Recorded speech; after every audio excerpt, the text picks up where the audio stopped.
Hello everyone, সকলে কেমন আছেন? আশা করি সকলে ভালো আছেন। আজকে একটা নতুন কথা নিয়ে এলাম ফেসবুকের মধ্যে, যে অনেকেই বলে যে ফেসবুক নিয়ে কি করছিস, ফেসবুকে কিছু পাচ্ছিস কিনা। দেখেন, ফেসবুকের ইনকামটা বড় জিনিস নয়, ভালোবাসাটা বড় জিনিস। যে অনেকের ভালোবাসা পেয়েছি, অনেক মানুষের সাথে পরিচয় পেয়েছি। তো আমাদেরই লোকালেরই এক ভাইজান, ওই 20-25 কিলোমিটার দূরে বাড়ি।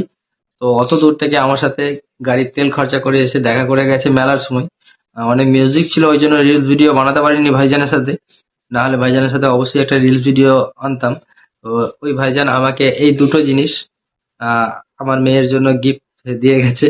তো এটা আমার কাছে অনেক দামি, কারণ ফেসবুকে কাজ করতে এসে, সোশ্যাল মিডিয়ায় কাজ করতে এসে প্রথম এরকম কারো কাছ থেকে গিফট পেলাম। প্রথম মানে সর্বপ্রথম গিফট পেলাম, এটা অনেকটা আনন্দের বিষয়। আর এটার দাম যাই হোক কিন্তু এর ভালোবাসাটার দাম কিন্তু অনেক বেশি। এটার দাম যাই হোক কিন্তু এর ভালোবাসার দামটা অনেক বেশি। তো আমি ওই ভাইজানের আইডিটা আমার কমেন্ট বক্সে একটু মেনশন করে রাখবো। সবাই ওনার সাথে একটুখানি ভালোবাসা দেবেন, সকলে একটু ভালোবাসা দেবেন। তো এই পর্যন্তই, নেক্সট ভিডিওতে আবার দেখা হবে। সকলকে অসংখ্য ধন্যবাদ এতক্ষণ দেখার জন্য। আর ভিডিওটা ভালো লাগলে সবাই লাইক কমেন্ট শেয়ার করবেন, আর ফলো দিয়ে অবশ্যই পাশে থাকবেন। Thank you.